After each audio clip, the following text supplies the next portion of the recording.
노벨상 세계에 오신 것을 환영합니다. 본 영상은 인공지능 기술을 활용하여 허구성, 과장성, 추측성 정보를 걸러내고 검증된 정확한 지식만을 엄선하여 전해드립니다. 오늘 노벨상 세계에서 살펴볼 수상자는 2024년도에 수여된 노벨 문학상 수상자인 한강에 대한 이야기를 살펴보겠습니다. 첫 번째, 선운입니다. 왜 한강인가? 아시다시피 2024년도 노벨 문학상 한국 작가 한강. 이 소식 듣고 정말 전 세계 문학계가 놀라면서도 엄청 환호했잖아요. 네, 정말 그랬죠. 뭐랄까 당연하면서도 좀 놀라운 그런 반응이었던 것 같아요. 스웨덴 할리먼 평가도 아주 인상 깊었어요. 그쵸. 그 평가가 인간의 육체성, 고통, 존재의 윤리적 깊이를 조용하고 강렬하게 통과하며 문학이 침묵을 말하는 방식으로 형상화했다. 와, 침묵을 말하는 방식. 네, 이게 그냥 칭찬이 아니라 정말 한강 문학의 핵심을 딱 짚은 거예요. 그 고요함 속에 담긴 강렬함, 그리고 몸을 통해서 존재의 근원까지 파고드는 거. 언어도 시처럼 굉장히 정제되어 있고요. 맞아요. 특히 한국 현대사의 상처 같은 좀 무거운 주제를 다루면서도 막 감정이 휩쓸리지 않잖아요. 그 뭐랄까 침묵이 미학이라고 해야 하나요? 그게 참 대단해요. 네, 그래서 어쩌면 지금처럼 전쟁이나 혐오, 분열이 많은 시대에 문학의 이런 방식으로도 조용하게 세상을 치유할 수 있다는 걸 보여준 게 아닌가 싶어요. 한국 문학사에도 정말 기념비적인 전환점이 된 것 같고요. 자, 그럼 두 번째. 한강의 생애와 시대적 배경을 좀 더 들여다보죠.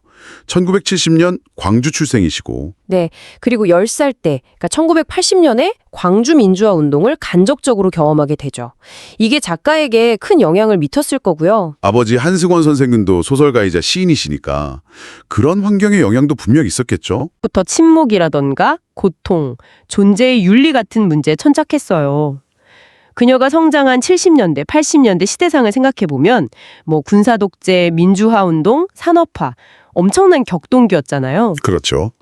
그러니까 그녀의 작품들은 그런 시대적 질문에 대한 어떤 문학적 응답, 이렇게 볼 수 있는 거죠. 그러니까 한 개인으로서 또 여성으로서 한국인으로서 겪는 그 경험 속에서 계속 윤리적인 문제, 보편적인 질문을 던져왔고 그게 결국 세계 독자들에게도 통했다 이런 거군요. 네, 맞습니다.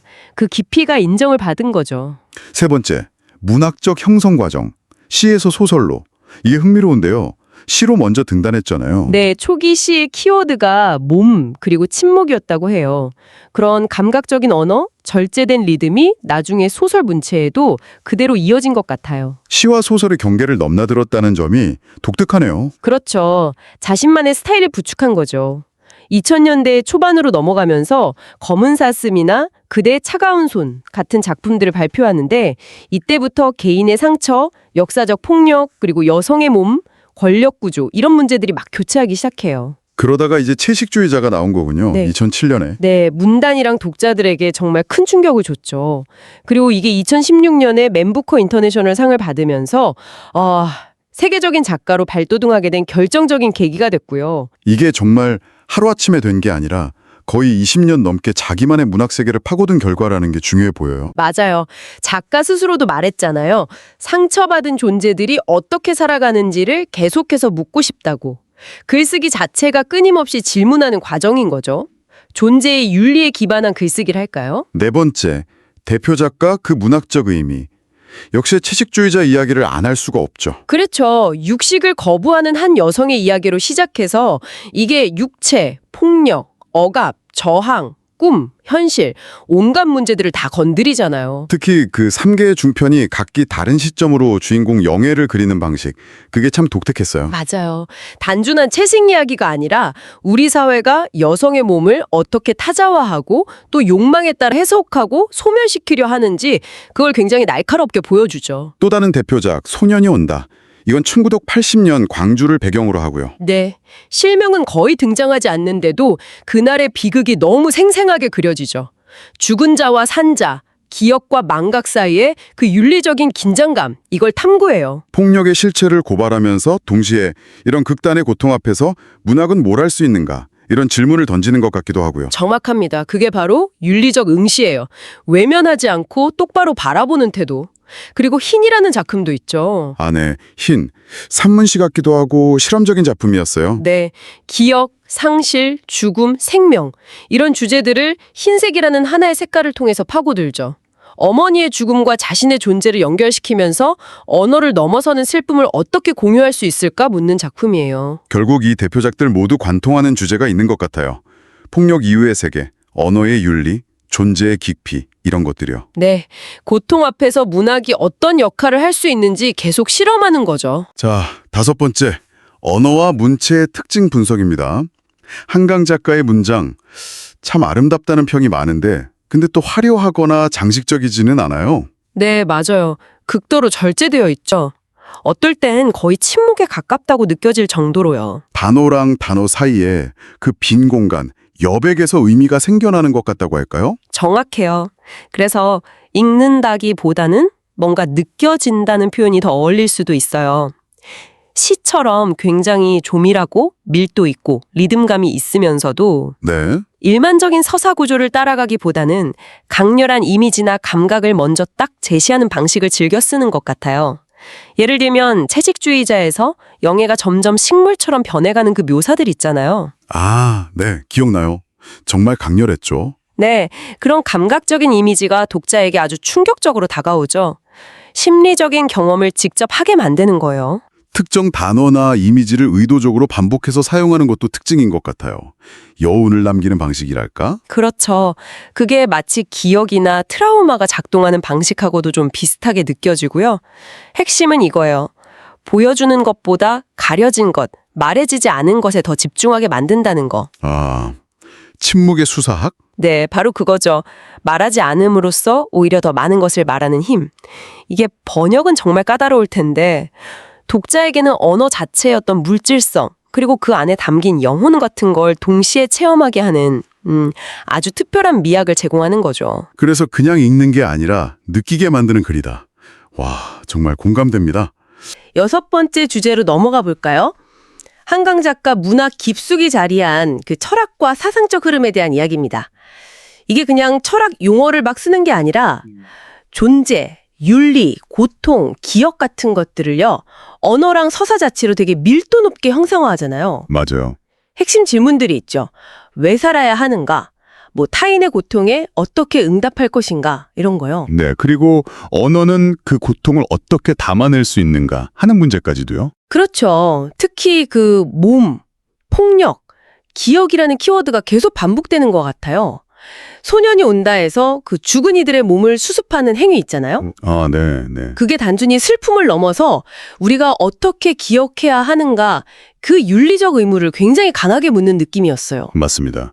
그런 철학적 고민 속에서 또 불교적인 세계관의 영향 같은 것도 좀 엿보이고요. 불교적 세계관이요? 네. 특히 흰 같은 작품을 보면 삶과 죽음이 딱 끊어진 게 아니라 이렇게 순환하는 거다. 이어져 있다는 생각이 강하게 느껴지죠.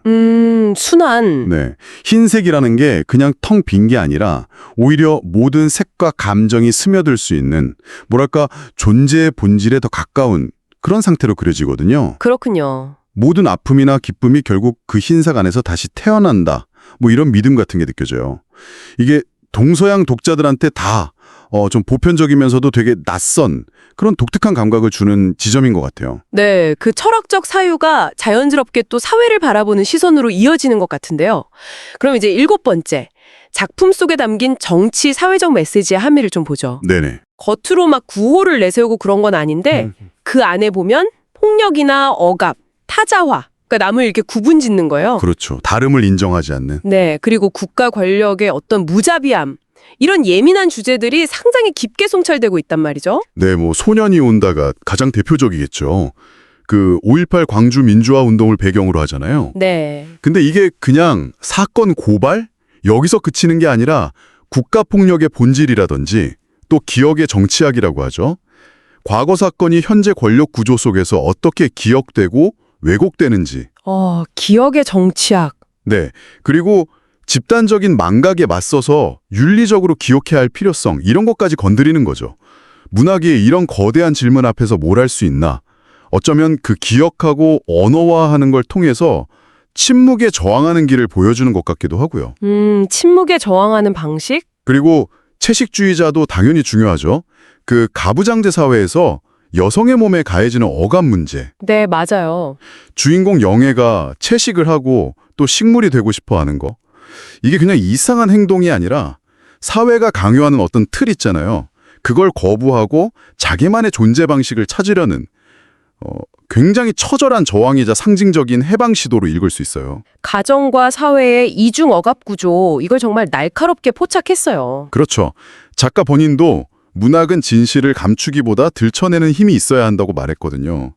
그런 것처럼 작품들이 겉으로는 고요해 보여도 그 안에 아주 단단한 윤리적 또 정치적 함의를 품고 있는 거죠. 네, 그런 깊이가 결국 2024년 노벨 문학상 수상으로 이어진 거겠죠. 그럼 8번째로 수상 배경이랑 심사 이유를 좀 짚어볼까요? 네, 스웨덴 할리먼이 침묵과 고통, 존재의 깊이를 시처럼 정제된 언어로 응시했다. 뭐 이렇게 평하면서 인간성, 윤리, 기억의 책임 이런 주제를 탐구한 점을 높이 평가했다고요. 네. 근데 여기서 좀 흥미로운 지점이 있어요. 그 노벨상이 전통적으로 전쟁이나 억압 같은 큰 주제에 좀 민감했잖아요. 그렇죠. 근데 한강 작가는 이걸 막 외치거나 분노로 표현하는 대신에 오히려 침묵, 고요함, 그리고 굉장히 절제된 미학적 방식으로 접근했다는 거예요. 아, 그 방식의 차이군요. 네. 어쩌면 이게 폭력 이후에 언어는 어떻게 가능할까 하는 질문에 대한 뭐랄까 하나의 문학적인 모범 답안처럼 여겨진 것 같기도 하고요. 맨 부커상 받고 나서 이미 국제적으로도 위상이 높았잖아요. 현대의 카프카다, 침묵의 미학을 구현했다 이런 평가들이 있었고요. 네네. 특히 심사위원회에서는 폭력의 침묵으로 대응하는 새로운 미학을 제시했다. 이 점을 되게 중요한 이유로 꼽았어요. 그러니까 고통을 그냥 보여주는 걸 넘어서 그 의미랑 언어의 한계까지 성찰하는 방식이 세계 문학계에 큰 울림을 준 거죠. 9번째로 넘어가서 수상 이후의 변화랑 그 국제적인 위상도 궁금한데요. 노벨상 수상이라는 게 작가 개인뿐 아니라 한국 문학 전체에도 큰 의미였을 텐데요. 그러면 정말 명실상부하게 동시대 세계 문학을 대표하는 작가 중 한 명으로 딱 자리매김했죠.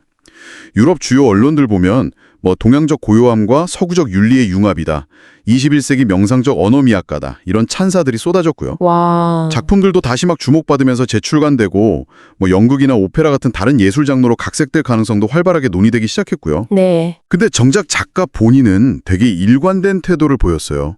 노벨상이 문학을 완성시켜주는 건 아니다. 더 조용히 더 깊게 쓰는 사람이 되고 싶다. 이렇게요. 여전하시군요. 네. 이런 진정성이 오히려 작가와 작품에 대한 신뢰를 더 깊게 만든 것 같아요.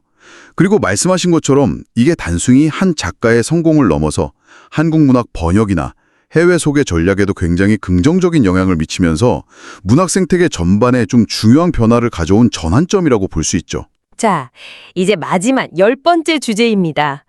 대중과의 관계, 이른바 한강 신드롬 현상에 대해서 이야기 나눠보죠. 이게 맨부커상 수상 때부터 좀 조짐이 보이더니 노벨상 이후에는 정말 대단했죠. 네, 그렇죠. 작품 판매량은 당연히 급증했고 강연 요청도 쇄도하고 SNS에서도 관련 언급이 정말 폭발적으로 늘었으니까요. 확실히 신드롬이라고 불릴만 했어요. 네. 근데 또 재밌는 건 작가 본인은 이런 대중적인 관심이랑 의도적으로 좀 거리를 두는 모습을 보였다는 거예요. 인터뷰나 공식 속상에 나서는 걸 최소화하면서 작가의 목소리는 책 속에 담겨 있어야 한다. 이런 입장을 계속 유지했거든요. 아, 그 침묵의 윤리 같은 건가요? 그렇죠. 어떻게 보면 그런 태도가 역설적으로 독자들에게 더 깊은 신뢰감을 주고 작가의 메시지에 더 귀 기울이게 만든 요인이 된 것 같아요. 특히 해외 독자들, 그중에서도 여성 독자층의 깊은 공감과 지지를 이끌어냈다는 점도 좀 주목할 만하고요. 그렇군요. 결국 보면 한강 작가는 막 대중적인 스타가 되려고 하기보다는 작품을 통해서 독자들이랑 조용히 사유를 나누는 침묵의 동행자 같은 그런 존재로 자리매김하고 있는 것 같습니다. 11번째, 비판과 논란, 번역, 문체, 정치적 시선입니다. 한강 작가의 문학이 이제 세계적으로 정말 큰 주목을 받으면서요. 자연스럽게 여러 비판이나 논란도 같이 따라왔는데요. 어떤 이야기들이 있었는지 한번 깊이 들어가 보죠. 우선 해외 반응부터 좀 보면요. 문체는 참 아름다운데 서사가 너무 정적이다. 뭐 이런 지적이 있었어요. 네, 그런 평가가 있었죠. 특히 그 채식주의자가 맨부커상을 받으면서 번역가 데보라 스미스의 역할, 이게 과연 어디까지냐 하는 논란이 아주 뜨거웠잖아요. 아, 네, 맞아요. 그 번역 논란. 원문에 없는 표현을 좀 넣었다거나 혹은 뭐랄까 너무 시적인 언어로 과하게 바꾼 거 아니냐 이런 비판들이었죠. 네, 핵심은 그거였죠. 근데 여기서 정말 흥미로운 건 한강 작가의 반응이었어요. 번역이라는 걸 그냥 단순히 옮기는 게 아니라 그 언어랑 문화 차이 속에서 새롭게 태어나는 일종의 해석이다. 공동 작업이다. 이렇게 본 거죠. 공동 작업이요? 네. 그러니까 오역이나 왜곡 가능성은 물론 인정을 하면서도 그게 오히려 또 다른 독자들한테 다가가는 어떤 통로가 될 수도 있다. 이렇게 본 시각이 이게 번역 문학계에 굉장히 큰 화두를 던졌다고 생각해요. 이 공동 작업이라는 관점 어떻게 보세요? 네, 저도 그 관점이 번역의 역할을 다시 생각해보게 만든 것 같아요. 단순히 원문을 정확하게 옮긴다 이걸 넘어서 다른 문화권 독자하고 소통하기 위한 어떤 창조적인 과정으로 볼 여지를 열어줬다고 할까요? 그렇죠. 네. 근데 국내에서는 또 다른 결의 논란이 있었잖아요. 온다가 광주항쟁이라는 좀 민감할 수 있는 소재를 다뤘다는 점에서 일부에서는 이념적인 작가 아니냐, 이런 프레임을 씌우거나 정치적으로 편향된 거 아니냐, 이런 문제 제기가 있었죠. 네, 그런 시선이 있었죠. 하지만 한강 작가는 굉장히 일관되게 이야기했어요. 이념이 아니라 죽음을 기록하는 인간의 윤리, 여기에 초점을 맞췄다고요. 작품 자체가 그 윤리적인 질문에 대한 문학적 탐구다, 이런 입장이었던 거죠. 그리고 문체의 과잉이라는 비판도 빼놓을 수는 없겠네요. 너무 시적이다. 또는 서사가 너무 느리다. 감정을 좀 지나치게 미학적으로만 다룬다. 이런 지적들이요. 네, 있었죠. 하지만 이게 또 작가 특유의 어떤 문학적 실험, 그리고 그 깊이 있는 세계관을 표현하는 방식이다. 이렇게 볼 수도 있지 않을까요? 저는 오히려 이런 논쟁 자체가 한강 작가가 문학계에서 얼마나 중요한 위치에 있는지를 보여주는 것 같기도 하고요. 네, 충분히 그렇게 볼 수 있는 지점이라고 생각합니다. 자, 그럼 12번째. 동시대 작가들과의 비교 교류입니다. 한강 작가는 동시대 한국 작가들 중에서도 확실히 좀 독자적인 길을 걸어온 것 같아요. 그렇죠. 예를 들어서 김현수 작가나 김혜란 작가와 비교해 볼 때 한강 작가는 특히 그 시적이면서도 윤리적인 서사, 인간의 고통이나 존재 본질 같은 좀 묵직한 주제를 파고드는 데 있어서는 정말 독보적인 성취를 보여줬다. 이런 평가를 받죠. 맞아요. 그런 면에서 정말 독특한 위치를 점하고 있죠. 그리고 해외 작가들과의 비교도 참 흥미로운데요. 네. 누구랑 주로 비교되나요? 주로 이제 전쟁이나 폭력, 존재의 불안 같은 비슷한 주제를 깊이 다룬 작가들, 예를 들면 오에 겐자부로와 밀란 쿤데라 같은 작가들과 좀 연결이 되곤 해요.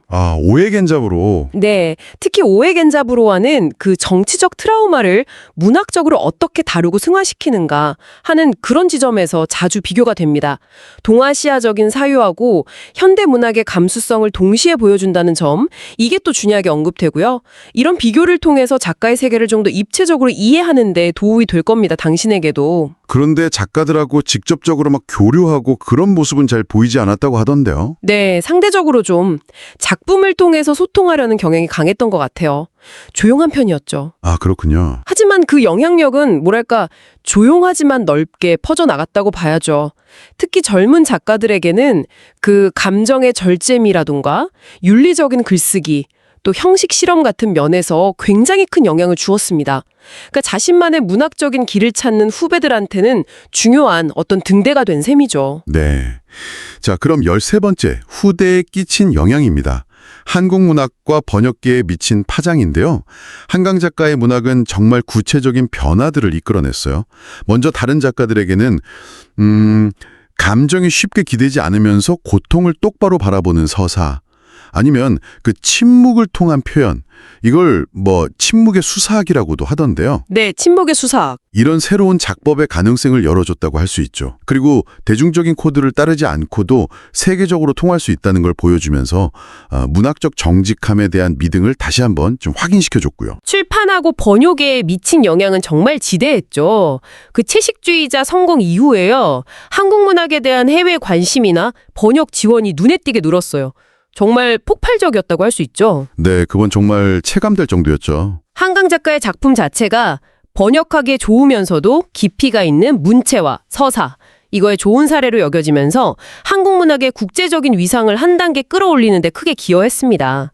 그리고 아까 말했던 데보라 스미스와 협업 논의는 번역은 제2의 창작이다, 혹은 공동 창작이다, 이런 인식을 넓히는 계기가 되기도 했고요. 네, 맞아요. 그리고 더 나아가서 생각해 볼 지점은요. 한강 작가가 문학이라는 게 단순히 뭐 사회운동의 도구거나 정치적인 메시지 전달 수단, 이런 게 아니라 그 자체로 깊은 윤리적인 힘을 가진 예술행위라는 걸 보여줬다는 거예요. 아, 그 자체로 에임이요? 네, 모든 게 너무 빨리 소비되는 이 시대에 좀 느리게 읽고 깊이 사유하는 문학 본연의 가치를 다시금 일깨워준 거죠. 이것이 당신에게도 어쩌면 중요한 메시지가 될 수 있을 겁니다. 14번째, 결론입니다.